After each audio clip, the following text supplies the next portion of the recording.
we have all grown up in a world of superhero cinema, and we have time and time again seen the representation of the white male savior. We have seen Superman, Batman, Iron Man, all these white males, most notable heroes, of course, of all their individual franchises, and yet very few differences between them. They're all troubled, gifted white men. This all changed when Sony released Into the Spider-Verse, this film that breaks ground with its representation of a biracial and multicultural Spider-Man, Miles Morales. My goal in this analysis is to find out what role this film has had in the representation of people of color in cinema. For decades, Spider-Man has always been Peter Parker. Richard Newby of The Hollywood Reporter writes, sure, there has been alternate versions, but at the end of the day, we knew that Peter Parker was Spider-Man. He continues to say that Miles Morales, he changed things. This Afro-Latino boy who would become Spider-Man was a sign of our times, a reminder of the past, and a means of hope for the future. How does this new Spider-Man change things for us? Not as scholars, but as viewers. Well, Mario Worlds and Henry Miller write for The Educator Innovator that when left unchallenged, the canon is a weapon of the colonial project which perpetuates Eurocentrism and violence against people of color. Well, how does it do that? How does releasing a comic book do this? Well, they continue to explain that the literary canon perpetuates white supremacy by positioning white authors as essential to cultural knowledge through descriptors such as classic and foundational. So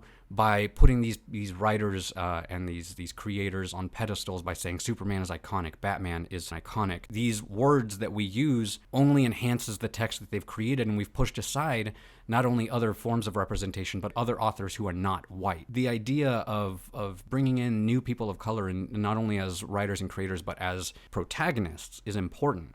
We need to get away from this idea that only white men of Western society are the ones that can write proper content in film and nobody else. So what does that mean for us as scholars and as viewers and digesters of this content? Well, Worlds and Miller continue to say that specifically Into the Spider-Verse, this film works to illustrate how Miles Morales, along with a variety of other texts, can constitute a new type of canon that foregrounds addressing contemporary issues of racism. What changed in the U.S. that made viewers want a new form of representation? Well, in 2008, America elected U.S. President Barack Obama, right? 2 years later, Sony announced that it would be rebooting the Spider-Man film series with The Amazing Spider-Man, and it was actor and rapper Donald Glover that expressed interest in playing Spider-Man. He wanted to play Peter Parker. So there was this question being thrown around, why does Spider-Man have to be white? There was a lot of pushback from fans and people of color alike who felt that this was a ploy for attention and a way to capitalize on the topic of race. Reyes writes for The Nerdist that he felt a certain amount of rage towards people that seek to peddle the forced representation rhetoric, as if simply showing people of color, women, or non-binary folk is somehow a chore. People just want to be seen. Sony released the film, and what happened was incredible, right? Newby writes for The Hollywood Reporter that Miles Morales is not Peter Parker